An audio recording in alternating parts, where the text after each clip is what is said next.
ఈరోజు మా కేటీఆర్ నగరం మీదుగా ప్రవహించేటువంటి మూసీ నది చాలా ఉధృతంగా ప్రవహిస్తున్నది. ఈ నీటి ఉధృతికి మా గ్రామంలో చాలా పొలాలు మునిగిపోయినాయి.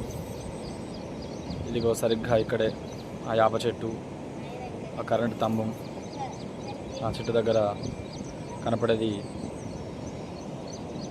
మొత్తం పొలం అన్నమాట. పొలం మొత్తం మునిగిపోయింది.